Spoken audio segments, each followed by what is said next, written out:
the cold Korean mafia boss who rejected all until he saved a black girl from her husband. A muffled cry echoed from the alley beside the Diamond Club. Shadows moved against brick walls. Hushed threats. Desperate pleas. This is how their story began. Not with gentle introductions or faded meetings, but with fear, with desperation, with a moment that would change everything. Jae-ho Kim stood in the darkness, observing the scene unfold. A man gripping a woman's arm so tightly it had to hurt, his words harsh and threatening. Her face streaked with tears, designer dress torn at the shoulder. But it wasn't her distress that caught Jae-ho's attention. It was her eyes, defiant, burning. A woman being intimidated but whose spirit refused to bend. He shouldn't have cared. The dragon of Gangnam had built his empire on not caring. Had risen from the gutters of Busan to rule Seoul's underworld precisely because he'd learned to silence whatever conscience he might have once possessed. The woman was nothing to him. Another story in a city of millions. Another problem he could easily walk away from. And yet, his feet moved before his mind decided. One moment he was a spectator, the next an intervener. His hand closed around the man's wrist, applying just enough pressure to make him release the woman. The gun appeared at his side like an extension of his arm, never raised but its presence unmistakable. "I suggest you reconsider your actions," Jae-ho said, his voice the same emotionless tone he used to order coffee or command his empire. The woman gasped, clutching her arm where red marks were already forming. American, black, beautiful despite her distress. A stranger in a country that saw her as perpetually foreign. "Please," she whispered, her voice trembling. "Don't hurt him. Mercy." From the victim, not the aggressor. How unexpected. The man began making excuses, apologies, promises, the pathetic litany of manipulators everywhere. And then words that changed everything. "Han will have your head for this, Kim. You know who I work for. The Han organization. Jae-ho's rivals. The thorn in his side that had been growing more troublesome with each passing year. And this piece of garbage worked for them. Which made the woman. "You're his wife," Jae-ho said, eyes narrowing as he turned to her. She nodded, wiping tears with the back of her hand. "Amara," she said, as if her name was the only part of herself she still owned completely. Jae-ho should have walked away. Should have taught the man a quick lesson and disappeared into the neon glow of Gangnam. Instead, he found himself making a decision that would tear his carefully constructed world apart. "You have a choice," he told her, gaze never leaving her face. "Stay with him and continue this life, or come with me and start again." Her eyes widened, disbelief warring with desperate hope. "You don't even know me." "I know enough," Jae-ho replied. He knew the look of someone drowning in a life they never chose. Knew it from his own reflection 20 years ago. She glanced at her husband, at the man who had promised to love her and chosen to control her instead. Then back at Jae-ho, the stranger offering dangerous salvation. "If I come with you, what do you want in return?" "Always a price. There was always a price." "Nothing," Jae-ho said, surprising himself with the truth in the word. "Consider it a business decision. Taking something valuable from the Hans. A lie, but a necessary one. For both of them." Her husband began threatening then. Promises of what would happen when Han found out. How they'd hunt her down. How no one defied the Han organization and lived. Jae-ho signaled to his men who had materialized from the shadows. They restrained her husband with practiced efficiency. "Last chance," he told Amara. "Choose." She straightened her spine, gathered what remained of her dignity. "I choose life," she said. Jae-ho nodded, then instructed his men to release her husband with a warning. Not finished. That would come later when the time was right, when it would hurt Han the most. "Come," he said to Amara, already striding toward the black Bentley waiting at the curb. "We need to move quickly." She followed, clutching the remains of her torn jacket around herself like armor. In the car's interior light, Jae-ho saw the fear in her eyes, the wariness, but also something else. Something that mirrored his own carefully hidden wounds. "Where are we going?" she asked as the car pulled away, her voice small but steady. "Somewhere safe," he replied, staring out at the city that had made him a monster and made her a victim. Somewhere he can't find you. If you're feeling the tension building already, this story is for you. Like and subscribe now for more tales of broken people finding strength in unexpected places. Drop a comment if you've ever witnessed someone choosing a new beginning over a familiar pain. Now let's continue with their journey. The Jade Dragon apartment complex rose 40 stories above Gangnam, a gleaming spire of glass and steel where Jae-ho housed his most trusted lieutenants. His private fortress in a city he controlled through fear and money. The security was unparalleled: facial recognition, fingerprint scanners, armed guards disguised as doormen. The building itself was a testament to his power, to the empire he'd built from nothing but ruthless determination. He placed Amara on the 38th floor, 2 below his own penthouse. Close enough to protect, far enough to maintain the distance he needed. The apartment was one of several he kept furnished but empty, safe houses for emergencies, for visitors who needed discretion, for situations like this one that he couldn't have anticipated but had prepared for nonetheless. "You'll be safe here," he told her as they entered. The apartment was minimalist but luxurious. White leather furniture, glass tables, art pieces selected for investment rather than aesthetic. "No one enters this building without my approval." Amara stood in the center of the living room, looking small and lost among the expensive furnishings. Her arms remained wrapped around herself, less from cold than from the instinctive need to hold herself together. "Why are you doing this?" she asked, her voice stronger now that they were alone. The truth this time. Not some line about business decisions. Jae-ho considered lying.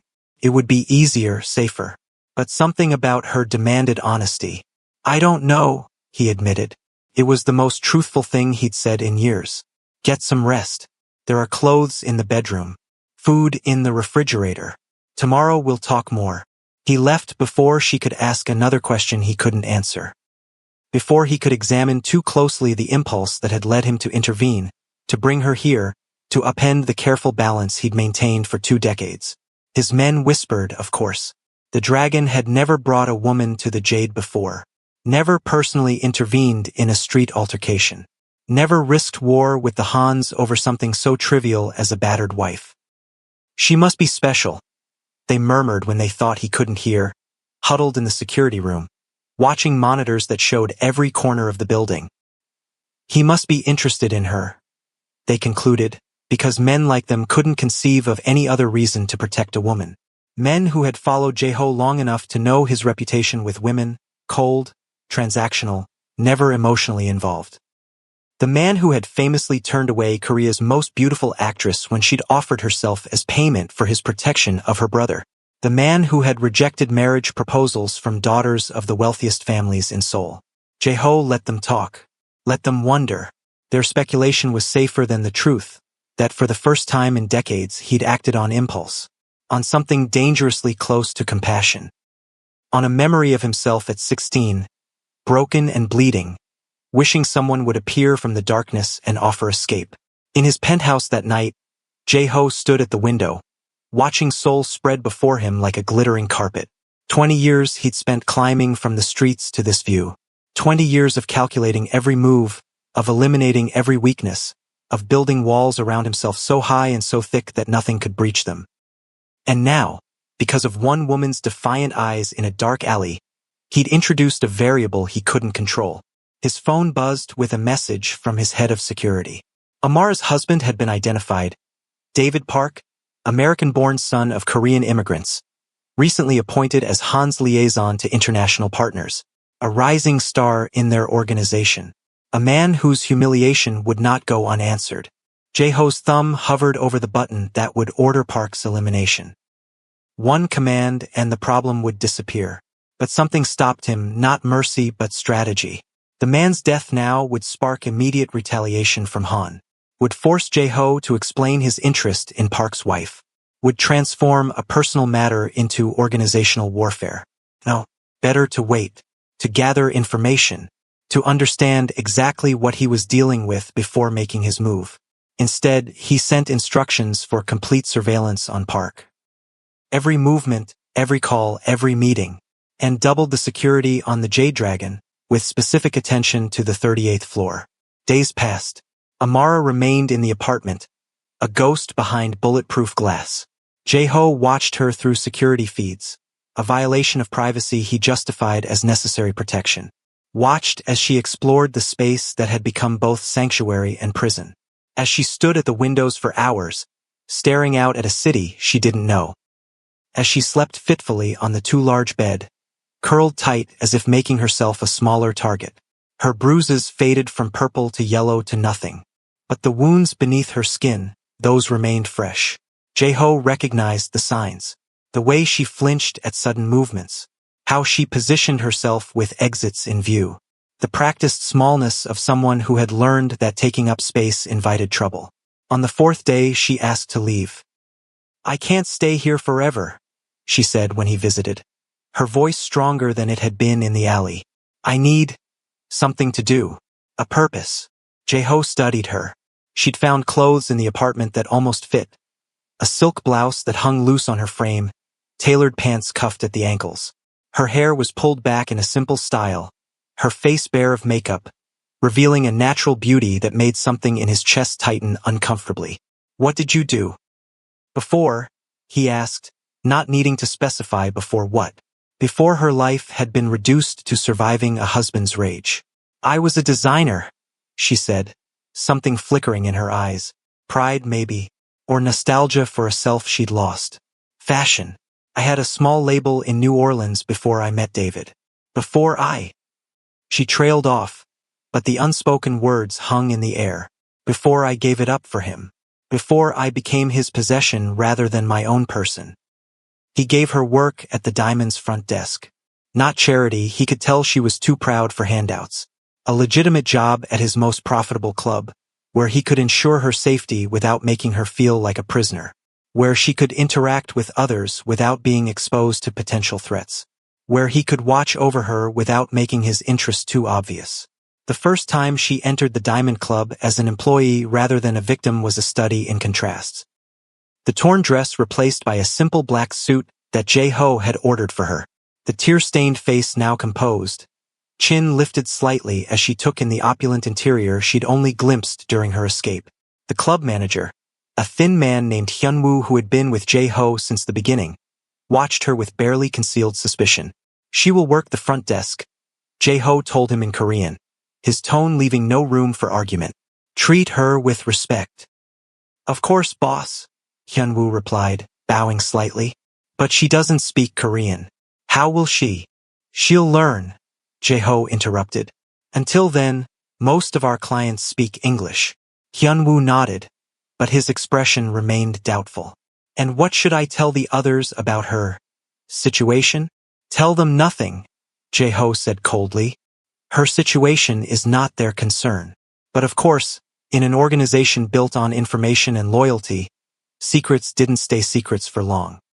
By the end of her first week, everyone in the Diamond Club knew that the beautiful black American woman at the front desk was under the dragon's protection, that she lived in the Jade Dragon, that she had somehow caught Jae-ho Kim's interest when so many others had failed. He watched her through the security cameras in his office, watched as she straightened her spine when customers stared too long, as she learned phrases in Korean to greet the regulars, as she developed a polite but distant smile for men who lingered at her desk, as she slowly, cautiously began to breathe again. Min-jun, Jae-ho's right hand for 15 years, warned him repeatedly. Standing in Jae-ho's office while security feeds showed Amara organizing reservation books at the front desk, Min-jun's concern was palpable. "She could be a spy," he said, his voice low even though they were alone. "The Hans could be using her against us. You're taking an unnecessary risk, brother." Jae-ho dismissed his concerns with a cold stare, one that had silenced far more dangerous men. If Han wanted to plant someone in our organization, he wouldn't choose a woman his lieutenant had publicly mistreated. He's smarter than that. "Perhaps that's what they want you to think," Min-jun persisted, his loyalty overriding his fear of Jae-ho's displeasure. "A calculated move to gain your sympathy, to exploit your—" He stopped, perhaps realizing he was approaching dangerous territory. "My what?" Jae-ho asked, his voice dangerously soft. Min-jun hesitated, then bowed slightly. Nothing, boss. I spoke out of turn. But the words hung unspoken between them. My weakness, my blind spot, my heart. The truth was more complicated. Jeho had investigated thoroughly, had set his best people to uncovering everything about Amara Jackson, 27, from New Orleans. Fashion design graduate from Parsons who'd met her husband, David Park, during his business trip to the States. Whirlwind romance. Marriage after 6 months. Relocation to Korea with promises of connecting her to Seoul's fashion industry. Then isolation. Control. Escalating cruelty. A familiar pattern to anyone who'd seen it before. Her passport had disappeared shortly after their arrival in Korea. Her bank accounts were in his name. Her phone calls and emails monitored. Classic tactics of an abuser in a foreign country, where the victim had no support system, no understanding of the language or culture, no way to escape. She wasn't a spy. She was a prisoner who'd been offered a key. And Jeho, against every instinct he'd cultivated over 20 blood-soaked years, found himself invested in her freedom. The first incident came 3 weeks after her arrival at the Diamond. One of the younger members, Taeyong, cornered her in the supply room. A brash kid, barely 25, trying to prove himself worthy of the organization. Suggested she must have done something to deserve what her husband did. Implied she could earn her keep in other ways than working the front desk. Jeho saw it happen on the security feed. Saw Amara's face drain of color. Saw her press herself against the wall, as if trying to disappear into it.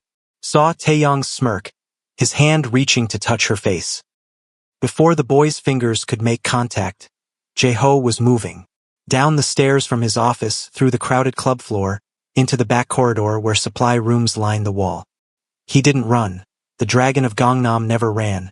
But he moved with purpose, with barely contained fury, with a cold determination that made staff members scatter from his path. When he reached the supply room, Taeyong had Amara backed into a corner, her eyes wide with fear but her chin still lifted defiantly. The boy was speaking in low Korean, assuming she couldn't understand the crude suggestions he was making. Step away from her, Jeho said quietly in Korean, his voice carrying more menace than a shout ever could. Taeyong froze, then turned slowly, the color draining from his face as he realized who had spoken. Boss, I know exactly what you were just doing, Jeho interrupted, switching to English. Amara, please return to your post. I need to speak with Taeyong privately. She hesitated, her eyes darting between them. Nothing happened. I know, Jeho said, more gently than anyone had heard him speak in years. Please, I just need a moment. She nodded, slipping past them both, careful not to touch either man as she left the room. Jeho waited until the door closed behind her, then turned his full attention to Taeyong, who was visibly trembling now. Boss, I didn't know she was so important to you, he stammered. I thought she was just what? Jeho's voice was soft, curious almost, as if genuinely interested in the answer. Just a woman, Taeyong finished lamely. Just a foreigner. Just a possession, Jeho suggested, nodding as if they were having a philosophical discussion. Just a thing to be used and discarded. Is that how you see women, Taeyong? As things? The young man swallowed hard, unsure how to answer. Jeho didn't wait for him to figure it out. You have 2 options, he said calmly. You can transfer to our operation in Incheon, the fish processing plant. Far from here, far from the women you clearly don't know how to respect. Or you can leave the organization entirely. Taeyong's eyes widened in horror. The fish plant was where careers went to die, where those who had failed Jeho but weren't worth killing were sent to fade into obscurity. Boss, please, it was just a mistake. It won't happen again. You're right about that, Jeho agreed, because you won't be here. Incheon or nothing, Taeyong. Choose now. Incheon, the young man whispered, defeated. Good choice. Be gone by morning. And Taeyong. Jeho stepped closer, his voice dropping to a whisper. If I ever hear that you've disrespected another woman, in any capacity, you'll wish I'd chosen the second option for you today. Are we clear? Taeyong nodded frantically. Yes, boss. Crystal clear. Jae-ho left without another word, returning to his office where he could watch the security feeds. Amara was back at the front desk, her hands steady as she arranged reservation cards, her face composed. But he could see the tension in her shoulders, the slight tremor in her movements when she thought no one was watching. The whispers changed after that.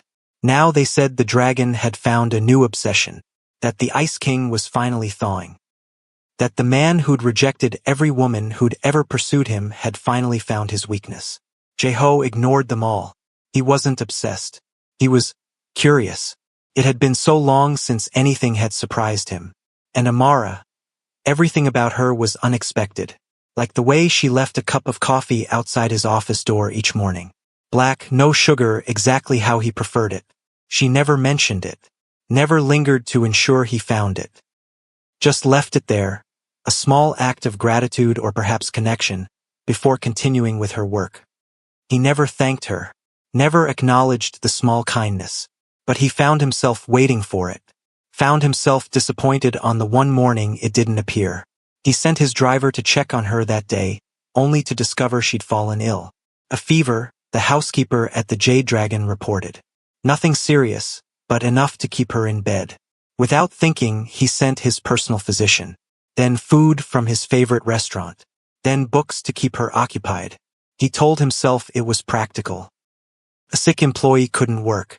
But the truth lurked beneath his justifications, unwelcome and persistent. When she returned to work 2 days later, something had changed. The slightest softening around her eyes when she saw him, a ghost of a smile that vanished too quickly, and worst of all, the fragile hope he felt in response. Dangerous, foolish, weakness creeping in where he'd sworn never to allow it. "Thank you," she said quietly when he passed her desk that morning. "For the doctor. The food. The books." He nodded once, not trusting himself to speak. Not here, not in public, not where his men could see whatever might show on his face. But that evening, as his driver took them both back to the Jade Dragon, the usual silence between them felt different. Charged with unspoken words, with questions neither of them dared to ask. "Why did you do it?" she finally said, as the city lights blurred past the tinted windows. "Send the doctor. The food. You didn't have to." He continued staring straight ahead, his profile sharp against the passing lights. "You're under my protection," he said simply. "That includes your health." "Is that all it is?" she pressed, a boldness in her voice that hadn't been there before. Protection? Obligation. Jae-ho turned to look at her then, really look at her. In the dim light of the car's interior, her eyes were luminous, her skin glowing with the last traces of fever. She was beautiful, yes, but it was more than that. She was alive in a way that few people in his world ever allowed themselves to be. Honest, direct, undiminished by the cruelty she had endured. "Does it matter what it is?" he asked quietly. "Yes," she said simply. "It matters to me." He had no answer for that. No answer that he was willing to give even to himself. So he turned away again, back to the safety of the cityscape rushing past, back to the comfort of distance and silence. Jae-ho had built his empire on isolation. Had risen to power precisely because he had nothing to lose, no one to protect, nothing that could be used against him. Women had tried and failed to breach his defenses for years. Daughters of powerful families offering alliances through marriage. Beautiful actresses seeking protection or patronage. Even rival bosses offering their sisters as peace treaties. He'd rejected them all without hesitation. Love was for fools. Attachment was weakness. Family was liability. These truths had kept him alive and untouchable for 2 decades. And yet, here he was, watching security footage of Amara organizing files at the front desk, wondering what she'd look like if she truly smiled, if she ever felt safe enough to laugh without restraint. Winter deepened. Amara had been under his protection for nearly 3 months when the first threat arrived. A black envelope delivered to the Diamond's front entrance. Inside, a photograph of Amara entering the apartment complex. On the back, 2 words written in red ink, "Mine still." Jae-ho doubled her security without telling her why. Assigned Songmin, his most trusted soldier, as her personal guard. Increased surveillance on known Han territories. But the threats continued. photographs of Amara shopping, leaving work, even sleeping through her bedroom window. Each one a promise that her husband hadn't forgotten, hadn't forgiven. The anger that filled Jae-ho surprised even him. Cold, calculated strategy he understood. This was different. This burned hot and desperate. This made him want to tear Seoul apart brick by brick until he found the man and ended him. This made his hands shake when he thought of Amara's fear returning. He began driving her himself, from the apartment to work and back again. His Bentley drawing stairs as it pulled up to the club entrance each evening. The Dragon of Gangnam, playing chauffeur to a woman who barely spoke above a whisper. The rumors spread like wildfire through Seoul's underworld, that the untouchable Jae-ho Kim had finally been touched, that the man who rejected all had finally found someone he couldn't reject. During those drives, something grew between them, fragile as spider silk, strong as steel wire.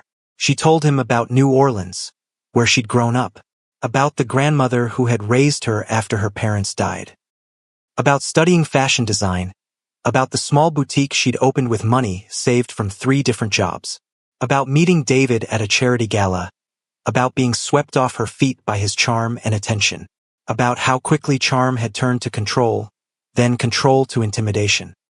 How she'd followed him to Korea believing his promises of change, only to find herself trapped in a foreign country, her passport missing, her money controlled, her contacts with the outside world severed one by one.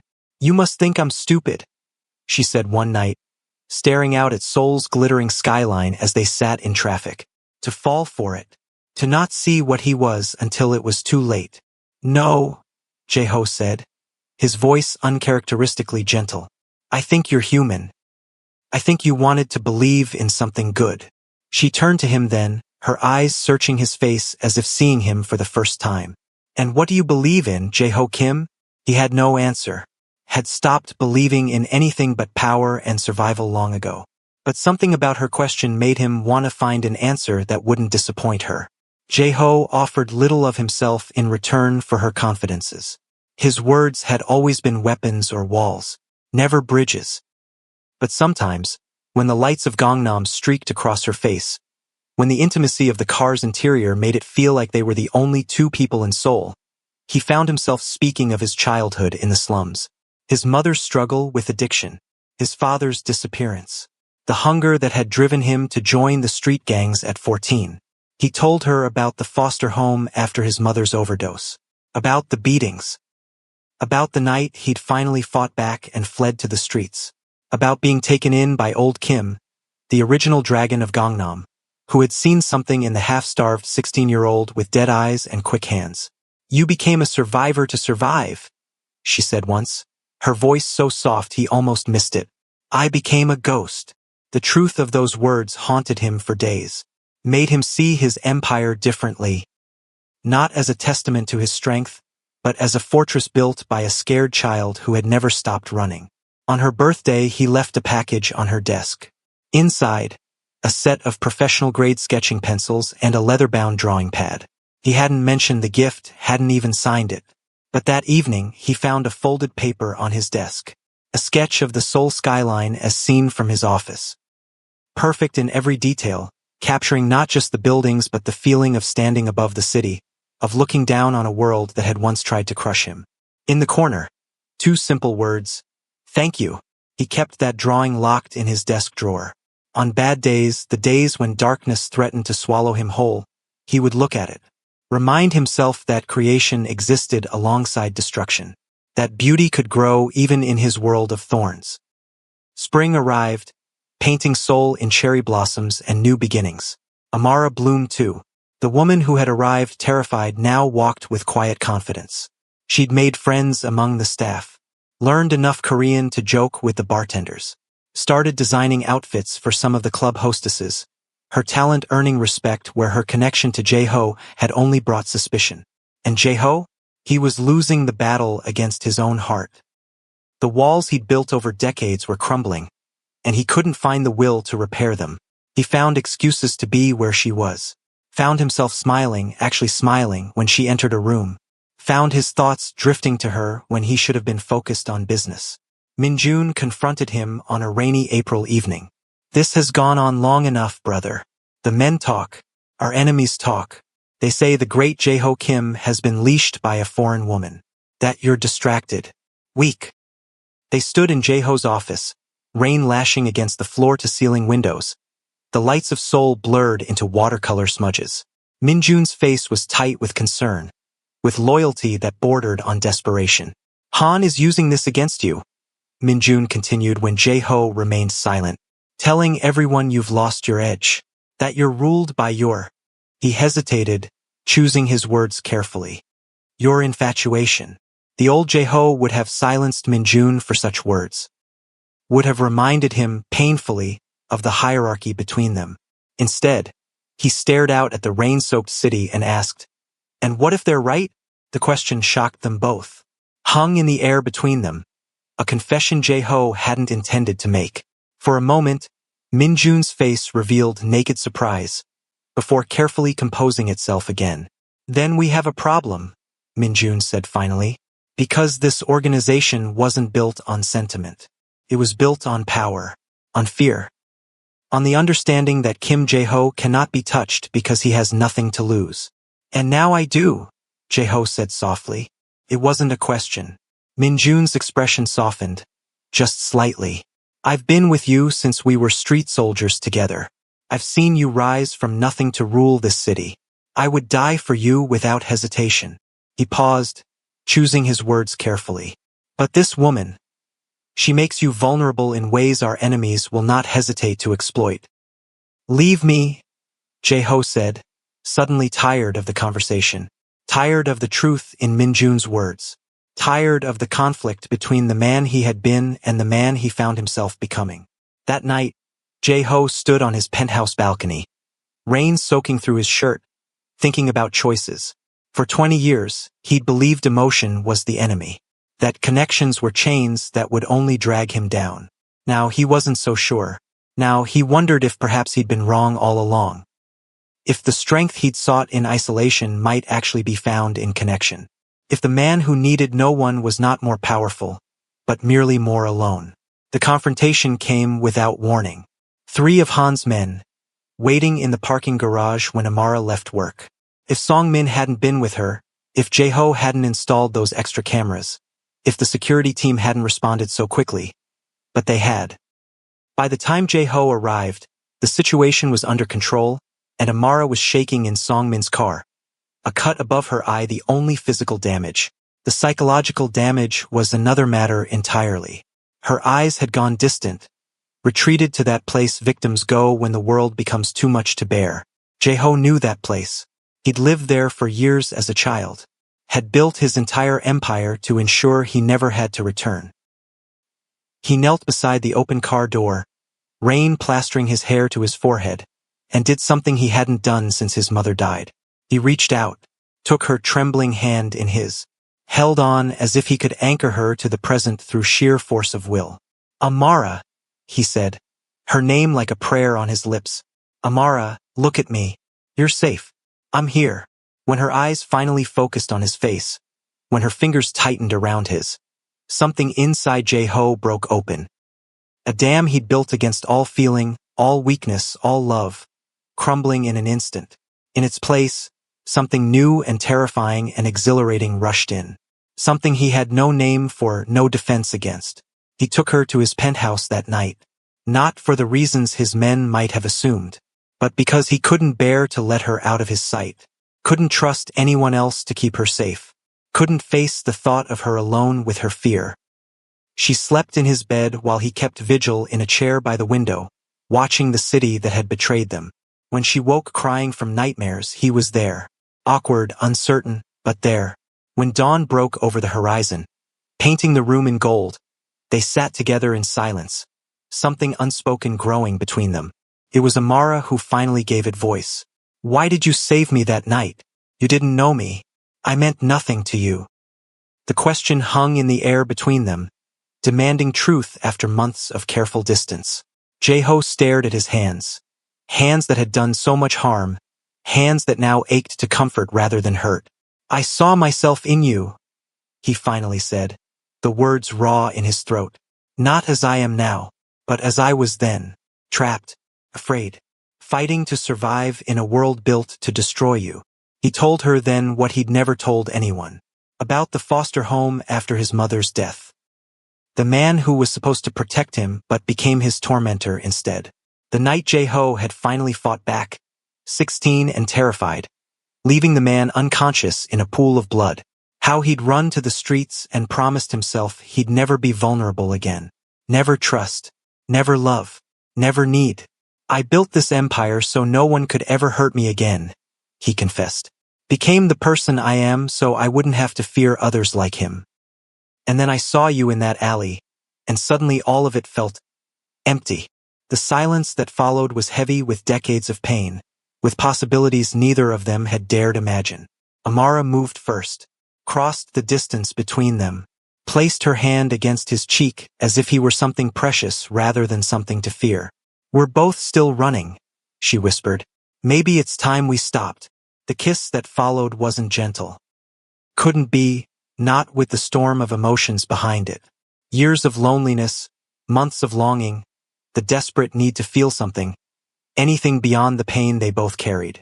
When they finally broke apart, breathing hard, Jae-ho rested his forehead against hers and whispered words he'd sworn never to say. I need you. 3 words. 3 words to shatter 20 years of solitude. The organization erupted when word spread. Some approved the boss was human after all. Some feared change. What would this mean for business? And some plotted surely a lovesick Jae-ho would be easier to overthrow. Min-jun's betrayal cut deepest. His lieutenant, his brother in all but blood. The man who'd fought beside him for 15 years. You've lost your edge? Min-jun accused during a private meeting in Jae-ho's office, tension crackling between them like electricity. This woman has made you soft. The Hans are laughing at us. Our own people are questioning your leadership.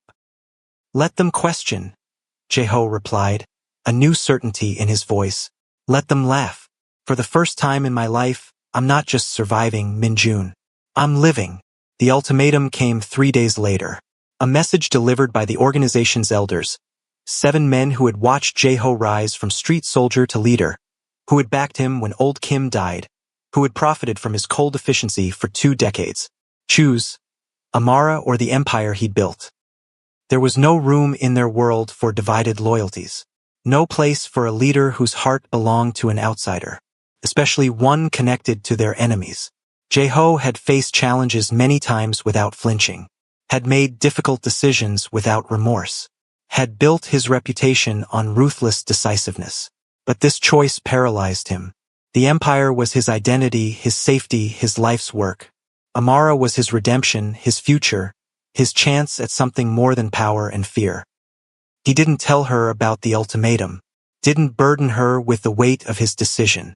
Instead, he took her to a small restaurant in Insadong where no one knew his name, watched her laugh at her own attempts to use chopsticks, listened to her dreams of opening her own design studio someday.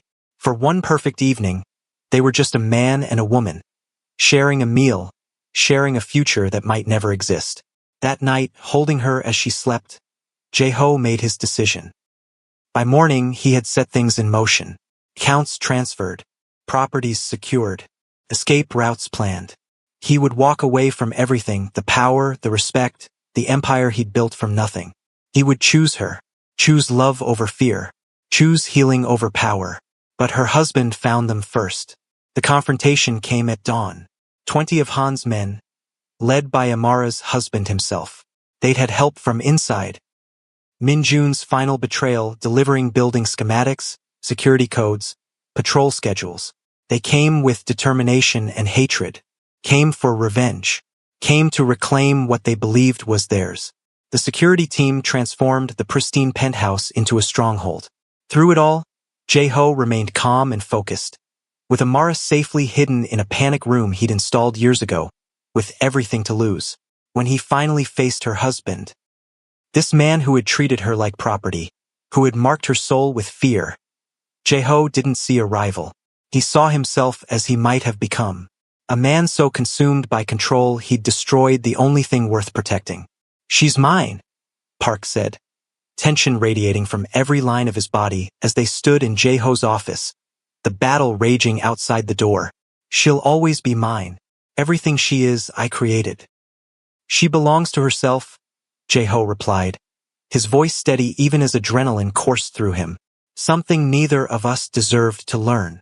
The confrontation that followed wasn't what anyone expected. It came from behind Park, from Amara herself.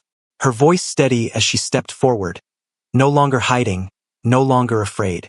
She had escaped the panic room, had made her way through the chaos, had found her way to this final confrontation as if drawn by invisible threads. I don't belong to either of you, she said, looking her husband in the eye for the first time since that night in the alley. I choose my own path now. Park stared, disbelief etched across his face. You wouldn't even exist without me, he said, his voice rising with desperate anger. I made you. I brought you here. I gave you everything. Amara stepped forward, standing shoulder to shoulder with Jae-ho. I existed before you. I survived you. And I'll thrive without you. The aftermath was complicated. Park was arrested not for his treatment of Amara, but for his involvement with the Han's illegal operations. Evidence Jae-ho had been gathering for months, delivered anonymously to authorities who had been paid to look the other way until now. The Han organization reeled from the blow, their international connections severed with Park's arrest, their operations under scrutiny from law enforcement suddenly emboldened to move against them. Through it all, Jae-ho waited for the organization's response, waited to be cast out for choosing a woman over loyalty, for the coup that Min-jun had surely planned, for the fall that seemed inevitable. It was Song-min who came to him 3 days later. Song-min, who had protected Amara all these months, who had seen what others hadn't, that Jae-ho hadn't grown weaker through love, but stronger, more focused, more. In the family residence, in the very room where I had begun to believe I might find belonging. I wasn't meant to witness it, wasn't meant to hear the ugly truths laid bare. But the old house carried voices, and I had spent a lifetime learning to listen from shadows. You would destroy everything we built for a foreign whore? Park's voice, cold and dismissive. A black servant who spread her legs and made you weak? Do not speak of her again. Kim's voice, deadly quiet. Not ever. You forget yourself, boy. I made you. I can unmake you just as easily. You made nothing. You ran when things became difficult. You left me to clean up your messes, to rebuild what your recklessness nearly destroyed. I turned your street gang into an empire. And now I'm turning that empire into something that will outlast us both. Because of her. The contempt in Park's voice made me flinch even from my hiding place. Because she's filled your head with weakness. With legitimacy. With playing by rules made to keep people like us down. No. Because I'm tired of living in darkness. Because I want something more than power built on fear. The silence that followed felt like the pause before an execution. When Park spoke again, his voice had changed. No longer angry, but cold with certainty. Choose then, her or your family, her or your birthright, her or the blood that runs in your veins. I didn't wait to hear Kim's answer. Couldn't bear to be the thing that separated him from his heritage, his family, his identity. I slipped away silently, packed only what I had brought originally to the estate, and disappeared into the night. 3 days I managed to evade him. 3 days of cheap hotels and constant movement, using every trick I'd learned from watching Kim's security operations. 3 days of grief so profound it felt like dying, of second-guessing my decision, of wondering if I'd thrown away my one chance at belonging. On the 4th day, he found me. I opened my hotel room door to find Kim Hyun-woo standing in the hallway, looking unlike himself in jeans and a simple button-down shirt. No security detail, no imposing presence. Just a man who looked like he hadn't slept in days. You left, he said simply. I heard what Park said. I won't be the reason you lose your family. You didn't hear my answer. He stepped forward, not touching me but close enough that I could feel the heat of him. I chose you. I will always choose you. The words I'd waited a lifetime to hear from someone, anyone who meant them, the belonging I'd searched for across continents. Your family is you now, if you'll have me. Kim Enterprises transformed over the next 2 years, shedding its shadowed past like a snake sheds skin. I headed the new International Relations Department, my languages and diplomatic skills finally recognized with the title and respect they deserved. The blue dress became my trademark at business functions, a reminder of where I'd started and how far I'd come. Not everything was smooth. There were attempts to undermine the new direction, assassination attempts, sabotage from those who preferred the old ways. Park made good on his threat to disown Kim, taking family loyalists with him back to Japan. But for every loss, there were unexpected gains, legitimate business partners relieved to work with a company free from criminal ties, talented employees attracted by the new ethical direction, opportunities that had been closed to an organization with Shadow Dragon's reputation. I created a scholarship foundation for international students facing sudden funding revocation, a direct response to what had happened to me at Oxford. Kim established rehabilitation programs for former employees transitioning from criminal operations to legitimate employment. Together, we built something neither of us had dared imagine possible, a future not defined by past constraints, an identity not limited by others' expectations. On the day Kim Enterprises was officially removed from international watch lists for suspected criminal activity, Kim proposed. Not with grand gestures or public declarations, but privately, in the library of the family residence where we'd first begun to see each other as equals. "What are you doing dressed like that?" he asked as I entered wearing a new blue dress. This one formal, elegant, clearly chosen for a special occasion. I smiled at the echo of our beginning, at how far we'd come from maid and master, from invisible and untouchable. "Becoming your equal in every way," I answered and held out my hand. He took it, and in that simple gesture was everything we'd fought for: recognition, respect, belonging. The validation that I was not defined by the boxes others put me in. That Kim was not limited by the path others had chosen for him. That together, we could rewrite the stories we'd been given and create something entirely our own. The world doesn't make it easy for people like me. Black women who dare to claim their brilliance, who refuse to be diminished, who demand recognition in spaces designed to exclude them. The world doesn't make it easy for people like Kim, men raised in violence who choose to break cycles, who rebuild rather than destroy, who choose vulnerability over power. The world fights against these transformations with everything it has. But sometimes, just sometimes, the world loses. Sometimes blue dresses win against gray uniforms. Sometimes the question, "What are you doing dressed like that?" becomes not an accusation but an invitation to revolution. Be brave enough to wear your blue today. Sometimes the answer changes everything.